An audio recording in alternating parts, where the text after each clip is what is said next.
दोस्तों A1 aptitude academy में आपका फिर से एक बार स्वागत है।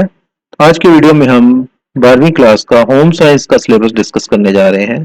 तो जैसा कि आपको पता है कि जो हमारा एग्जाम होना है 2021-22 में दो टर्म्स में होना है, टर्म 1 एंड टर्म 2। ठीक है, तो टर्म 1 जो है वो आपका ऑब्जेक्टिव टाइप रहेगा और टर्म 2 जो है वो सब्जेक्टिव टाइप रहेगा। दैट मीन्स टर्म 1 जो है हमारा वो मल्टीपल चॉइस क्वेश्चन आएंगे टर्म 1 में। ठीक है, और आपको ओएमआर शीट के ऊपर आपको बबल्स को फिल करना होगा। ठीक है, और आपके पास प्रॉपर चॉइस रहेगी इसमें। और टर्म 2 में आपको नॉर्मल जो आपकी शीट रहती है पेन से उसमें लिखना होगा। ठीक है, तो आपको जो प्रिपरेशन करनी है उसी के अकॉर्डिंग करनी है। ठीक है, तो बुक्स भी आपको उस हिसाब से चाहिए। तो मैंने जो हमारा डिस्क्रिप्शन बॉक्स है वहां पर कुछ एक लिंक्स डाल दिए हैं बुक्स के। ठीक है, आप वो चेक कर सकते हैं बुक्स को। ठीक है, परचेज कर सकते हैं आप।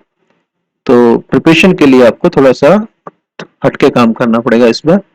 तो अभी हम देख लेते हैं हमारा जो होम साइंस का सिलेबस है 12th क्लास का। ठीक है, वो कैसे कैटेगराइज किया गया है टर्म 1 एंड टर्म 2 में। ठीक है, तो टर्म 1 का सिलेबस पहले हम देखते हैं टर्म 1 में क्या है। ठीक है, तो इसमें देखिए थ्योरी 35 मार्क्स। इसका मीनिंग क्या है कि 35 मार्क्स का आपका टर्म 1 है। ठीक है, टर्म 1 की थ्योरी। तो यहाँ पर मैं एक चीज क्लियर करता हूँ, हम प्रैक्टिकल डिस्कस नहीं करेंगे। यहाँ पर सिर्फ हम जो बोर्ड में आने वाला थ्योरी जो पेपर है, थ्योरी का एग्जाम है, उसी को डिस्कस कर रहे हैं। ठीक है, तो सबसे पहले हम यूनिट्स देख लेते हैं कौन कौन से आने हैं टर्म 1 में। तो टर्म 1 में हमारे पास यूनिट नंबर 1, 2, 3 तीन यूनिट्स आने हैं। तो यूनिट नंबर 1 जो है हमारा वो किससे रिलेटेड है? ठीक है, वो है रिलेटेड वर्क लाइवलीहुड। ठीक है, वर्क क्या होता है? काम है। लाइवलीहुड मतलब हमारा जो जिस पर हम निर्भर रहते हैं जीने के लिए, जो भी चाहिए। ठीक है, लाइफ लाइफ से रिलेटेड लाइवलीहुड। ठीक है, और जीविका बोल सकते हैं हम इसको। देन तीसरी चीज क्या है? करियर। ठीक है, तो जो हमारा करियर है, काम करते हैं हम। ठीक है, कोई डॉक्टर है, कोई इंजीनियर है, कोई टीचर है, कोई। ठीक है, इस तरह से सारे करियर्स हैं। तो अब इसमें कितने मार्क्स का है? 5 मार्क्स का है। ठीक है, तो काम से रिलेटेड है। ठीक है, कार्य से रिलेटेड है, प्रोफेशन से रिलेटेड है ये चीज। ठीक है, फर्स्ट यूनिट हमारा। दूसरा क्या है? दूसरा है न्यूट्रिशन। न्यूट्रिशन से रिलेटेड है। न्यूट्रिशन क्या होता है? ठीक है, पोषण है। न्यूट्रिशन क्या होता है? पोषण जो हम करते हैं। Then food, food science. ठीक है, तो न्यूट्रिशन के लिए क्या चाहिए? फूड चाहिए, अच्छी क्वालिटी का फूड चाहिए। ठीक है, तो उससे रिलेटेड हो गया topic food science and technology. ठीक है, फूड की जो साइंस एंड टेक्नोलॉजी है। ठीक है, science and technology of food. तो ये 20 मार्क्स का है आपका सेकंड। उसके बाद तीसरा जो हमारे पास यूनिट है वो है होम सॉरी ह्यूमन डेवलपमेंट। ठीक है, आदमी का विकास, मानव का विकास। ठीक है, ह्यूमन डेवलपमेंट एंड फैमिली। ठीक है, एंड फैमिली स्टडीज। तो इसका क्या मीनिंग है? ठीक है, क्योंकि गृह विज्ञान है, ये होम साइंस है, तो फैमिली तो आएगी आएगी। ठीक है, तो फैमिली स्टडीज आ गया आपका। तो ह्यूमन डेवलपमेंट। ठीक है, आदमी का विकास, मानव का विकास कैसे होगा। ठीक है, तो 10 नंबर इसके हैं, 10 मार्क्स का ये। तो टोटल 35 मार्क्स का ये आपका सिलेबस हो गया टर्म 1 का। तो ये जो टर्म 1 का पेपर है आपको पता ही है ये कैसा आना है, ये एमसीक्यू बेस्ड आएगा। ठीक है, तो आपको प्रिपरेशन जो है इन 3 यूनिट्स की, फर्स्ट 3 यूनिट्स की जो प्रिपरेशन है वो कैसे करनी है? वो एमसीक्यू बेस्ड क्वेश्चंस की ही आपको प्रिपरेशन करनी है। ठीक है, तो लेकिन आपको इसमें थोड़ा स्टडी करना पड़ेगा क्योंकि एमसीक्यू क्वेश्चंस कहीं से भी आ जाते हैं। तो अब हम देखते हैं टर्म 2 में सिलेबस कैसा है। ठीक है, तो टर्म 2 में हमारे पास यूनिट्स देख लेते हैं। पहले यूनिट नंबर 4, 5, 6 ये 3 यूनिट्स आएंगे टर्म 2 में। ठीक है, अब यूनिट नंबर 4 क्या है? This is fabric. ठीक है, एंड अपैरल मतलब कपड़े से रिलेटेड है, जो भी कपड़ा हम पहन रहे हैं। ठीक है, उससे रिलेटेड है। ठीक है, रोटी कपड़ा और मकान होता है, तो रोटी का काम हो गया ऊपर से। ठीक है, यहाँ कपड़े का आ गया फैब्रिक से रिलेटेड। ठीक है, तो ये 16 मार्क्स दे दिए गए हैं कपड़े को, फैब्रिक को। ठीक है, उसके बाद आता है रिसोर्स मैनेजमेंट। ठीक है, रिसोर्स मैनेजमेंट मतलब जो भी आपके पास है रिसोर्सेज, उसको आप अच्छी तरह से मैनेज कैसे करोगे। ठीक है, तो इसमें हमारे पास 12 मार्क्स आ गए। उसके बाद यूनिट नंबर 6 पे आते हैं हम। तो यूनिट नंबर 6 में कम्युनिकेशन। ठीक है, कम्युनिकेशन क्या होता है? बोलचाल, आपस में बोलचाल है। ठीक है, then and extension, communication and extension. तो ये 7 मार्क्स का है। तो यहाँ भी 35 मार्क्स कंप्लीट हो गए आपके। तो ये टर्म 2 का सिलेबस था। तो यहाँ पर आपको ये जो 3 यूनिट्स हैं ये डिस्क्रिप्टिव टाइप आपको स्टडी करना पड़ेगा। ठीक है, यहाँ एमसीक्यू नहीं आएंगे, यहाँ पर बड़े क्वेश्चन आएंगे। तो अब हम डिटेल्स देख लेते हैं सिलेबस की हमारी, कि ये जो यूनिट्स हैं इनमें चैप्टर कौन कौन से हैं। ठीक है, तो सबसे पहला यूनिट हमारे पास क्या था? Work livelihood and career. ठीक है, तो इसके अंदर जो चैप्टर का नाम है वो भी वर्क लाइवलीहुड एंड करियर ही है। ठीक है, उसके बाद हमारे पास यूनिट नंबर 2। ठीक है, एक ही चैप्टर है इसमें पहले वाले में। तो यूनिट नंबर 2 में हमारा न्यूट्रिशन से रिलेटेड था, nutrition, food science and technology. ठीक है, तो इसके अंदर चैप्टर देख लेते हैं हम। तो इसमें सबसे पहला है क्लिनिकल न्यूट्रिशन, ठीक है, क्लिनिकल न्यूट्रिशन एंड डायटेटिक्स। तो डायटेटिक्स आपको याद करा दूं मैं, डाइटिशियन आपको बताओ वर्ड है डाइटिशियन। डाइटिशियन कौन होता है, ठीक है। अब जैसे जो मोटा हो जाता है उसको पतला करने के लिए डाइटिशियन के पास जाते हैं, तो डाइटिशियन क्या करता है, ये करती है, तो उसका वो एक वो बना देगी, फूड का चार्ट बना देगी भी, ये खाना है, सुबह ये इतने बजे उठना है, उसके बाद ये इतना पानी पीना है, फिर सैर करनी है, ठीक है, वो सब कुछ योगा करना है, लंच में ये खाना है, ब्रेकफास्ट में ये खाना है, डिनर में ये खाना है, तो पूरा एक डाइट चार्ट बना देती है, ठीक है। तो वहां से आप याद रख सकते हैं डाइटेटिक्स, ठीक है, मतलब आप जो कुछ खा रहे हैं, ठीक है, आप क्या डाइट ले रहे हैं उससे रिलेटेड चीज है ये, ठीक है। Then clinical nutrition, clinical nutrition मतलब डॉक्टरी आधार, क्लिनिक कहीं भी वर्ड आता है तो that means medical point of view से, ठीक है, न्यूट्रिशन कैसा है। देन नेक्स्ट चैप्टर आता है हमारे पास पब्लिक न्यूट्रिशन, ठीक है, पब्लिक न्यूट्रिशन मतलब पूरी सोसाइटी का न्यूट्रिशन, ठीक है, and health, public nutrition and health. अब हेल्थ और न्यूट्रिशन आपस में रिलेटेड है, ठीक है। अगर न्यूट्रिशन अच्छा होगा तो हेल्थ अच्छी होगी, अगर न्यूट्रिशन खराब होगा तो हेल्थ भी खराब होगी। तो यहाँ पर पूरे पूरे समाज की बात हो रही है, ठीक है, पब्लिक न्यूट्रिशन एंड हेल्थ। इस चैप्टर में हम पूरे समाज की बात कर रहे हैं।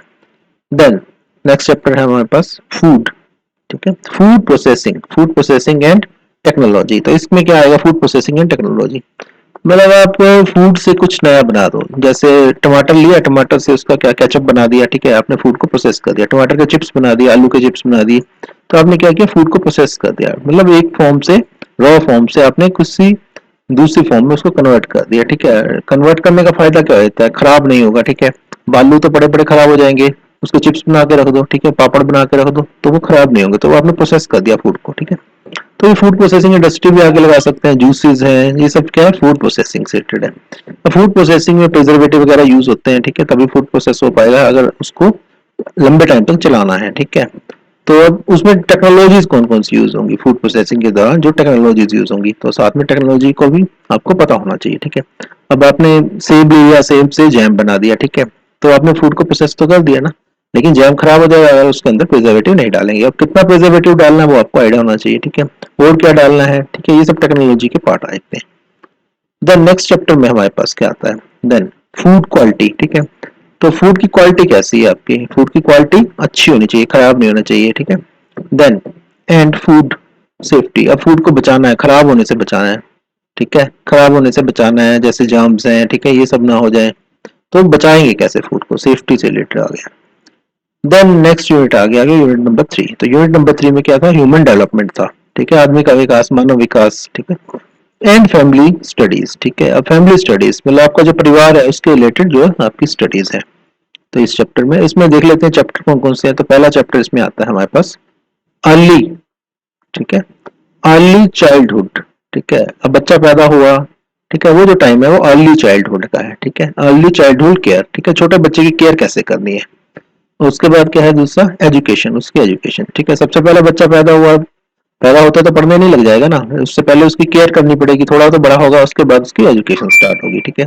तो यहाँ पर जो फेज है आपका, बच्चा पैदा हुआ, छोटा था, छोटे से बड़ा हो रहा है, उसके बाद उसकी एजुकेशन, तो ये फेज यहाँ पर हमने कवर कर लिया। तो फैमिली से रिलेटेड टॉपिक है। देन मैनेजमेंट ऑफ, ठीक है, मैनेजमेंट ऑफ सपोर्ट सर्विसेज, ठीक है, सपोर्ट सर्विसेज की मैनेजमेंट, ठीक है। अब सपोर्ट सर्विसेज में क्या क्या आ सकता है, आपकी फैमिली की सपोर्ट सर्विसेज जो है उसकी अच्छी तरह से मैनेजमेंट कैसे होगी, ठीक है। इंस्टीट्यूशंस, ठीक है, इंस्टीट्यूशंस क्या होती हैं, जैसे कोई स्कूल भी इंस्टीट्यूशन है, ठीक है। एंड प्रोग्राम्स फॉर, ठीक है, institutions and programmes for children, ठीक है, चिल्ड्रन के लिए प्रोग्राम्स कौन कौन से होते हैं उनके डेवलपमेंट के लिए। देन यूथ के लिए कौन कौन से होंगे, देन एल्डरली के लिए कौन कौन से होंगे। तो इसमें क्या है, बच्चा बूढ़ा जवान सब आगे, बच्चा जवान बूढ़ा, ठीक है, पहले तो आ गया चिल्ड्रन, ठीक है, चिल्ड्रन के लिए, देन यूथ जवान हो गया, एंड एल्डरली मतलब बूढ़े हो गए, तो रोड बोलते हैं, तो ठीक है। तो इन सब का आपको ध्यान रखना है, ठीक है, फैमिली के अंदर ये तीनों तरह के लोग ही होते हैं, या तो बच्चा होगा या जवान होगा या बूढ़ा होगा, ठीक है। तो इनके लिए कौन कौन से प्रोग्राम है, कौन कौन से इंस्टीट्यूशन है, ये आपको एक आइडिया होना चाहिए। अब जैसे बूढ़ों के लिए होता है प्रौढ़ शिक्षा केंद्र होता है, अगर नहीं पढ़ पाए तो आप बुढ़ापे में भी पढ़ सकते हैं, ठीक है। या फिर जो आपके उनके लिए मनोरंजन केंद्र टाइप भी आजकल बन गए हैं, ठीक है, तो एल्डरली के लिए, ताकि वो बोर ना हो, ठीक है, अपना टाइम पास कर सकें, तो ये सब चीजें हैं, ठीक है। अब यूथ के लिए भी पूरे के पूरे क्लब्स होते हैं, ठीक है, जहाँ पर गेम्स वगैरह का रहता है, स्पोर्ट्स वगैरह का रहता है, ठीक है। तो इस तरह बच्चों का भी है। तो ये सब आइडिया होना चाहिए कि इंस्टीट्यूशंस और प्रोग्राम्स कौन कौन से हैं इन तीनों के लिए। तो ये था हमारा टर्म 1 का सिलेबस। अब टर्म 2 में देखते हैं हम क्या है। तो टर्म 2 में यूनिट नंबर 4 से स्टार्ट होता है टर्म 2। तो टर्म 2 में हमारा, जैसा कि पहले मैं बताया था आपको, कपड़े से रिलेटेड पहले हमारा टॉपिक है unit number 4, fabric and apparel. ठीक है, तो ये मतलब कपड़े से रिलेटेड हो गया सारा। तो यहाँ पर देखिए सबसे पहला चैप्टर क्या है, डिजाइन। ठीक है, सबसे पहला क्या है, डिजाइन फॉर फैब्रिक, फैब्रिक का जो डिजाइन है, एंड अपैरल। अब देखिए यहाँ पर जब भी आप कपड़ा लेने जाते हैं, जैसे मान लीजिए आप एक बेडशीट लेने गए, ठीक है, तो बेडशीट के ऊपर कुछ डिजाइनिंग होती है। ठीक है, तो आप देखते हैं, चुनते हैं, ठीक है, तो वो डिजाइन बनते कैसे हैं वो आपको पूरा पूरा आइडिया होना चाहिए। ठीक है, छापा है, क्या है उसके अंदर इनबिल्ट है, तो वो सब आपको आइडिया होना चाहिए डिजाइन का। ठीक है, उसके बाद आता है हमारे पास फैशन डिजाइन। ठीक है, अब वो जो डिजाइन हो गया आपका फैब्रिक डिजाइन। ठीक है, अब क्या है, फैशन डिजाइन। ठीक है, फैशन डिजाइन मतलब किस तरह का आपका फैशन चल रहा है उसकी डिजाइनिंग है। ठीक है, सूट है, साड़ी है, कोट है, पैंट है, कुर्ता पजामा है। ठीक है, तो ये सब फैशन डिजाइनिंग। ठीक है, तो आप फैशन शोज भी देखे होंगे आपने। ठीक है, तो ये फैशन डिजाइन से रिलेटेड चीजें हैं। एंड मार्केटाइजिंग, मर्चेंट से बनता है ये, बट मार्केटाइजिंग। ठीक है, व्यापार वगैरह कैसे करना है अपनी इन चीजों का। ठीक है, लेन देन, व्यापार, ठीक है, बिजनेस, तो ये सब आ जाता है उसमें। Then care.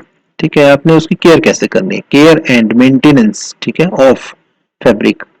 ठीक है, अब आप देखो कपड़ा पड़ा पड़ा खराब भी हो जाता है। ठीक है, उसकी केयर और मेंटेनेंस कैसे करनी है, खराब ना हो, लॉन्ग टाइम तक चलता रहे। ठीक है, इन इंस्टीट्यूशन, लेकिन अब यहाँ पर घर में नहीं, यहाँ इंस्टीट्यूशंस में करनी है। ठीक है, तो इंस्टीट्यूशन में जहाँ आप काम करते हो, जब मान लो कपड़े का आप किसी फैक्ट्री में काम करते हो, तो वहां पर आपको पूरा आइडिया होना चाहिए कि इनकी केयर कैसे करनी है फैब्रिक की। तो ये पूरा का पूरा यूनिट आपका वस्त्र से या कपड़ों से, क्लोथिंग से रिलेटेड हो गया ना। देन आता है रिसोर्स मैनेजमेंट, यूनिट नंबर 5। तो रिसोर्स मैनेजमेंट मतलब रिसोर्सेज तो है आपके पास, लेकिन उनको मैनेज कैसे करना है। ठीक है, अच्छी तरह मैनेज कैसे करेंगे। तो फर्स्ट चैप्टर है इसमें हॉस्पिटैलिटी मैनेजमेंट। ठीक है, अब हॉस्पिटैलिटी का मीनिंग हॉस्पिटल नहीं है पहली बात तो। ठीक है, हॉस्पिटैलिटी का मीनिंग है कि आपका कोई गेस्ट आता है, ठीक है, तो आप उसको कितनी अच्छी तरह से उसकी केयर टेक करते हो। जैसे मान लीजिए आप होटल इंडस्ट्री में देखते हो। ठीक है, होटल इंडस्ट्री में जाते ही आपका स्वागत करते हैं। ठीक है, रिसेप्शन पे आपको एक बहुत अच्छा एटमोसफियर दिया जाता है। ठीक है, तो वो क्या हॉस्पिटैलिटी है, अच्छी हॉस्पिटैलिटी। मान लीजिए रिसेप्शन पे कोई बैठा ही नहीं, कोई पूछने वाला ही नहीं है, तो हॉस्पिटैलिटी अच्छी नहीं है। ठीक है, तो ये सब हॉस्पिटैलिटी मैनेजमेंट से रिलेटेड चीजें आ गई। ठीक है, तो आप कितना अच्छा फील कराते हो अपने गेस्ट को। देन क्या है, कंज्यूमर। ठीक है, कंज्यूमर एजुकेशन। ठीक है, अब कंज्यूमर एजुकेशन का मीनिंग क्या है, जैसे मान लीजिए आपने दुकान से कोई सामान लिया, मोबाइल ले लिया आपने, खराब हो गया। ठीक है, आपको पता होना चाहिए सर्विस सेंटर क्या है, मेरे राइट्स क्या है। ठीक है, तो कंज्यूमर एजुकेशन मतलब जो भी उपभोक्ता है, ठीक है, उसकी शिक्षा, उसको अपने राइट्स का पता होना चाहिए। Then and protection. ठीक है, दोनों चीजें रिलेटेड हो गई। अगर आपको अपने राइट्स का पता होगा तो अपने आप को आप प्रोटेक्ट कर पाओगे, अदरवाइज कर ही नहीं पाओगे। ठीक है, आपको कानून पता होना चाहिए, कौन कौन से कानून है आपके फेवर में। देन आता है हमारे पास कम्युनिकेशन। ठीक है, कम्युनिकेशन एंड एक्सटेंशन। तो यहाँ पर जो है कम्युनिकेशन क्या होता है, बोलचाल होती है। ठीक है, अब बोलचाल क्या होती है, वर्बल हो सकती है या और तरीके हैं बहुत सारे कम्युनिकेशन के। ठीक है, then development communication, development communication and journalism. तो कम्युनिकेशन तो बता दिया मैंने, अब जर्नलिज्म क्या है, जर्नलिस्ट क्या होता है। जर्नलिस्ट क्या होता है, दो तरह के जर्नलिस्ट हैं आपके। ठीक है, एक तो मीडिया वाले होते हैं जर्नलिस्ट। ठीक है, जो हमारे टीवी वाले हो गए। ठीक है, इलेक्ट्रॉनिक मीडिया हो गया जैसे, और दूसरा प्रिंट मीडिया। प्रिंट मीडिया क्या होता है, अखबार वगैरह है। ठीक है, तो यहाँ आपकी जर्नलिज्म। ठीक है, तो जो भी हमारे पास काम करते हैं, ठीक है, आर्टिकल लिखते हैं, तो ये क्या है, जर्नलिस्ट हैं सारे के सारे। तो कम्युनिकेशन क्या है, मतलब आपको बोलचाल आनी चाहिए अच्छी तरह से। उसके बाद आता है आपके पास प्रिस्क्राइब टेक्स्ट बुक्स कौन कौन सी हैं। ठीक है, तो इसमें एक टेक्स्ट बुक आपके पास ये है, एनसीईआरटी की टेक्स्ट बुक है, ये साथ में लिखा हुआ पार्ट 1 एंड पार्ट 2 है, इसके दो पार्ट्स हैं। तो ये हमारे पास यहाँ पर सिलेबस इसका कंप्लीट हो जाता है। ठीक है, तो ये हमारा होम साइंस का सिलेबस था 12th क्लास का। और ये हमने टर्म 1 एंड टर्म 2 के अकॉर्डिंगली चैप्टर्स देख लिए, कौन कौन से चैप्टर किस किस टर्म में आने हैं और उनके मार्क्स कितने कितने हैं। ठीक है, तो इसी तरह के जो वीडियोस हैं आपको हर एक सब्जेक्ट के अवेलेबल हैं, 12th क्लास के लिए भी हैं, 9th के लिए हो गए, 10th के लिए हो गए। ठीक है, तो आप देख सकते हैं इन वीडियोस को, सब्जेक्ट वाइज जो जो आपने सब्जेक्ट ऑप्ट किया है उसके अकॉर्डिंग आप उन वीडियोस को देख सकते हैं। और डिस्क्रिप्शन बॉक्स में मैंने पहले बता दिया बुक्स की लिस्ट अवेलेबल है, वो आप देख सकते हैं। ठीक है, तो इस वीडियो में इतना ही, मिलते हैं नेक्स्ट वीडियो में। जय हिंद, जय भारत।